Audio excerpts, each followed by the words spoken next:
Mistake যেটা এই যে পকেট রিং দেখতে পাচ্ছেন টাই রিং, এখানে আপনার এই কলমে একটা পরপর দেওয়া আছে এবং নিচে দেখুন আপনার অনেকখানি জায়গায় কিন্তু এই টাই রিংগুলো দেওয়া নাই, এগুলো কিন্তু মিস্টেক। আসসালামু আলাইকুম।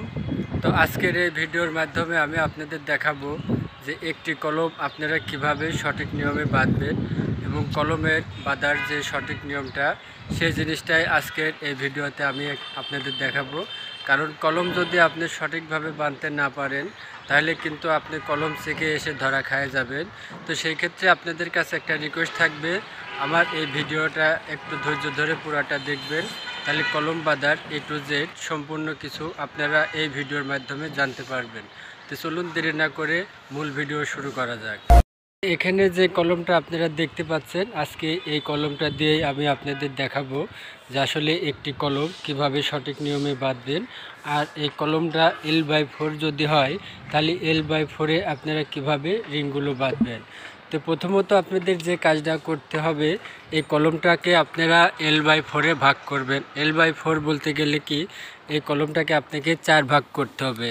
4 ভাগ বলতে গেলে এক ভাগ আপনার এই ছাদের থেকে এখান পর্যন্ত এক ভাগ আসবে এবং মাঝ পজিশনে থাকবে আপনার 2 ভাগ এবং উপরের অংশটায় আপনার থাকবে আরেক ভাগ। তো এটাই হচ্ছে L/4। তো এখানে এই কলমটা আপনার L/4-এ এই ছাদের এখান থেকে আপনার এই পর্যন্ত আসছে এবং এটা হচ্ছে বিম ছাদ। টোটালি এই কলমটা কিন্তু আপনার হাইট যে উপরের রিংটা দেখতে পাচ্ছেন এটা 8.5 ফিটে বাঁধা হয়েছে।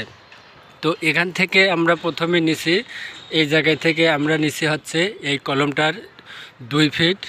এই 2 ফিট পর্যন্ত এই রিংগুলো আছে আমাদের 5 ইঞ্চি সেন্টার এবং মাঝখানে দেখতে পাচ্ছেন এখানে আছে 8 ইঞ্চি সেন্টার এবং উপরে আছে 5 ইঞ্চি সেন্টার। তো এটা হচ্ছে আমাদের L/4-এর হিসাব।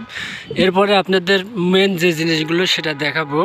এই যে ল্যাপিংগুলো আপনারা যখন কলমে দিবেন তখন কিন্তু অবশ্যই এই যে ড্রপ পিনের যে ভাঁজটা, সেই ভাঁজটা অবশ্যই আপনাদের নিচের এই রডের প্যাড সোজাসুজি থাকতে হবে। যেমনটা এখানে দেখুন আপনার এই ভাঁজটা কিন্তু ঘুরে গেছে, এটা কিন্তু আপনার সঠিক হয় নাই। এই ভাঁজটা আপনার এই রডের উপরে দুইটা একসাথে থাকতে হবে এবং এখানে দেখুন এটাও কিন্তু আপনার ঘুরে গেছে, এইগুলো কিন্তু সঠিক হয় নাই। তো এইগুলো কিন্তু অবশ্যই সঠিক হবে। আর সব থেকে বড় মিস্টেক যেটা, এই যে পকেট রিং দেখতে পাচ্ছেন টাই রিং, এখানে আপনার এই কলমে একটা পরপর দেওয়া আছে এবং নিচে দেখুন আপনার অনেকখানি জায়গায় কিন্তু এই টায়ারিংগুলো দেওয়া নাই, এগুলো কিন্তু মিস্টেক করা যাবে না। অবশ্যই কিন্তু আপনাকে টায়ারিং দিয়ে দিতে হবে নিচ পর্যন্ত, অবশ্যই এই টায়ারিং নিচ পর্যন্ত থাকতে হবে। এবং রিংগুলো যখন আমরা প্লেস করব তখন এই হুক দেখতে পাচ্ছেন, এই হুক প্রথমে একটা যদি এদিকে দেন, পরবর্তী একটা আপনাকে ওই দিকে দিতে হবে, তারপরে এদিকে মোটামুটি আপনার 4টা রডে কিন্তু ঘোরায় ফিরায় এই হুকগুলো দিতে হবে। অনেক সময় দেখা যায় এ মাথায় একটা এবং এ মাথায় একটা, এই সিস্টেমে কলমগুলো বাঁধা হয়।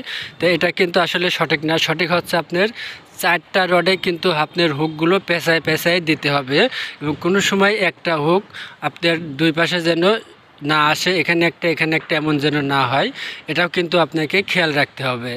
তো এই হচ্ছে কলম বাঁধার মূল প্রসেস এবং সঠিক নিয়ম, যেটা আমি আপনাদের দেখালাম। তো আশা করি ভিডিওটা ভালো লাগলে একটা লাইক দেবেন আর চ্যানেলে যারা নতুন আছেন অবশ্যই সাবস্ক্রাইব করে রাখবেন আর ফেসবুক পেজ থেকে দেখলে অবশ্যই ফলো করবেন, যাতে আবার নতুন ভিডিও আপনারা সবার আগে দেখতে পান। সবাই ভালো থাকবেন, ধন্যবাদ।